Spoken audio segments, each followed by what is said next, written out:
आज के all party meeting में मैंने कॉम्प्लीमेंट किया हमारी आर्म फोर्सेस को और भारत सरकार को कि उन्होंने एक ऑपरेशन सिंदूर को अंजाम दिया। मैंने अपनी बात में ये कहा कि एक इंटरनेशनल कैंपेन हमको चलाना चाहिए टीआरएफ के खिलाफ, और ख़ास तौर से सिक्योरिटी काउंसिल इसको डिजिग्नेट करे और हमको यूनाइटेड स्टेट्स ऑफ अमेरिका को ये बताना है कि वो अपने ही मुल्क में इसको फॉरेन टेररिस्ट ऑर्गेनाइजेशन डिजिग्नेट करे। और क्योंकि आप देखेंगे फरवरी 2025 में हाफिज सईद के बेटे हाफिज अब्दुल रऊफ की एक स्पीच है पीओके में, जिसमें उसने कहा कि 2025 तमाम साल हम लोग जिहाद करेंगे। तो ये जिहाद का नाम लेकर, ये भारत में गलत नाम लेकर कत्ल करना चाहते हैं, आतंक फैलाना चाहते हैं।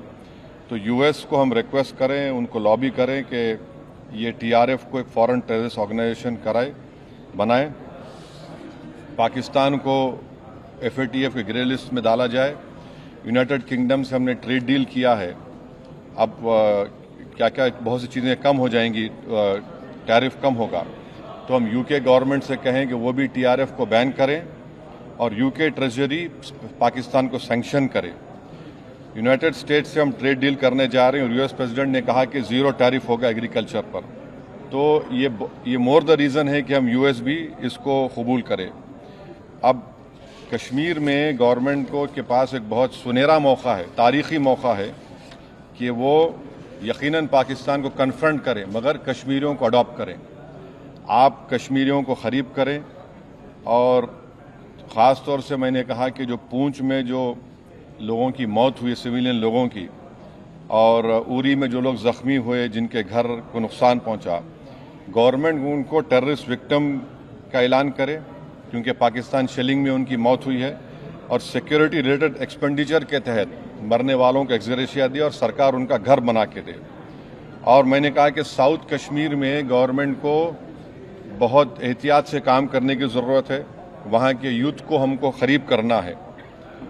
और जो ऑपरेशन सिंदूर हुआ उसका मेरी नज़र में सबसे बड़ा इम्पोर्टेंस ये है कि मुरीद के और भावलपुर पर अटैक होना, ये नॉन टेररिस्ट ऑर्गेनाइजेशन के हेडक्वार्टर्स हैं। ये बहुत अहम बात है जिसको हमको समझने की ज़रूरत है। मिलिट्री स्ट्रेटजी वाइज आप देखेंगे अब हमारे देश के लिए दो फ्रंट हॉस्टिलिटी होगी, एलएसी और एलओसी पर। इसलिए कि जब 2016 में उरी हुआ, 2019 में हम बालाकोट किए, आज हमारी 50,000 फौज गलवान और पे बैठी हुई है। तो ये टू फ्रंट हॉस्टिलिटी को हमको देखने की ज़रूरत है। चाइना से हम इतना एक्सपोर्ट कर रहे हैं, इंपोर्ट से ज़्यादा चाइना से इतना इंपोर्ट कर रहे हैं, एक्सपोर्ट से ज़्यादा हो रहा है। तो हम चाइना पर भी इम्प्रेस करें कि वो पाकिस्तान को, टीआरएफ को, जितने टेररिस्ट वांटेड हैं इंडिया, उसको हवाले करें।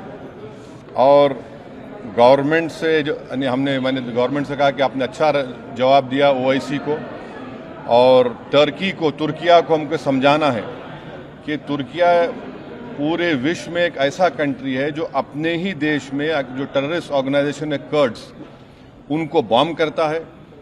इराक में जब तक उनसे डील नहीं हुई वहाँ बॉम्ब करता था, अब सीरिया में भी बॉम्ब करता है वो।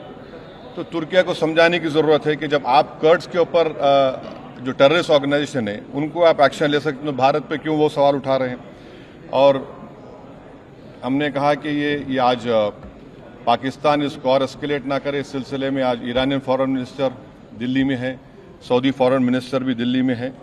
और जो देश में मैंने कहा कि जो एक यूफोरिया है, इसको सरकार को देश को और मुत्तहिद करने के लिए और देश को ताकतवर बनाने के लिए इस्तेमाल करना पड़ेगा। और जो लोग मैंने जिक्र किया, हिमांशी, उस बच्ची का जिसने अपने पति को खोया 6 दिन की शादी के बाद, कि किस तरह सोशल मीडिया पर उसके ऊपर रिकेक हमले किए गए।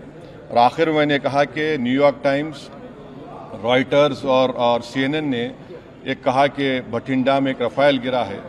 वो सही है गलत है हम नहीं जानते, मगर हमने एक गवर्नमेंट से कम इंडियन एयरफोर्स को आप कहिए कि उसको डिनाई करे, ताकि हमारे आर्म फोर्सेस का मोराल और उनके रेपुटेशन में कोई कमी ना आए। Thank you.